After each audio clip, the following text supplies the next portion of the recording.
Doctor ortho, अब दर्द भी घुटने टेकेगा। दोस्तों नमस्कार, चैनल 4 न्यूज इंडिया में आपका स्वागत है। दोस्तों दिल्ली में विधानसभा चुनाव की तारीखों का ऐलान तो हुआ नहीं है, लेकिन सियासी पारा पूरी तरीके से गर्म है। कल ही बीजेपी ने अपने 29 उम्मीदवारों की लिस्ट जारी करी थी, जिसमें रमेश बिधूड़ी का भी नाम था।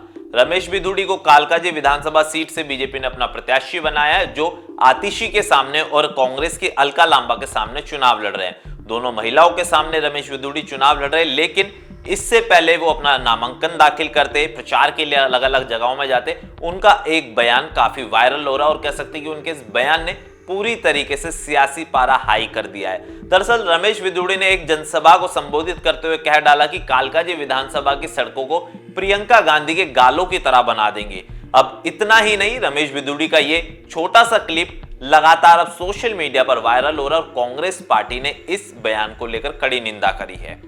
रमेश बिधूड़ी अक्सर अपने विवादित बयान को लेकर चर्चा में रहते। इससे पहले भी जब वो लोकसभा में सांसद थे तो लोकसभा में जिस तरीके से उनका बयानबाजी रही थी, जिसके बाद स्पीकर ने भी उनको फटकार लगाई थी और उनको सस्पेंड करने की मांग विपक्ष के नेताओं ने करी थी। हालांकि 2024 के चुनाव में बीजेपी ने उनको सांसद का टिकट नहीं दिया, लेकिन अब विधानसभा के चुनाव में कालकाजी से वो बीजेपी के प्रत्याशी हैं। लेकिन इससे पहले दिल्ली में चुनावों की तारीखों का ऐलान हो, प्रचार प्रसार का दौर तो चल ही रहा है, लेकिन रमेश बिधूड़ी का ये बयान सियासी पारा अब हाई कर दिया है। रमेश बिधूड़ी ने कहा है कि सड़कों को गड्ढा मुक्त करके प्रियंका गांधी के गालों की तरह बना देंगे। जब इस सवाल को लेकर उनसे जवाब मांगा गया तो उन्होंने कहा कि देखिए, चुनाव के दौर में इस तरीके की बयानबाजी चलती रहती है। एक समय था जब राहुल गांधी ने भी बिहार की सड़कों की तुलना हेमा मालिनी के गालों से करी थी और रमेश बिधूड़ी अब इसी तरीके के तर्क दे रहे हैं। हालांकि कांग्रेस की तरफ से उनके इस बयान की कड़ी निंदा करी गई और उन्होंने कहा है कि बीजेपी हमेशा से महिला विरोधी पार्टी रही है। हालांकि अब रमेश बिधूड़ी माफी मांगेंगे या नहीं मांगेंगे,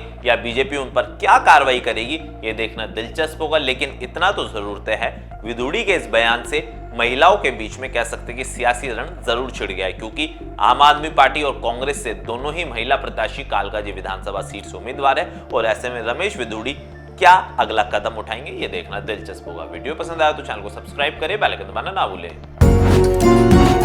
डॉक्टर ऑर्थो, अब दर्द भी घुटने टेकेगा।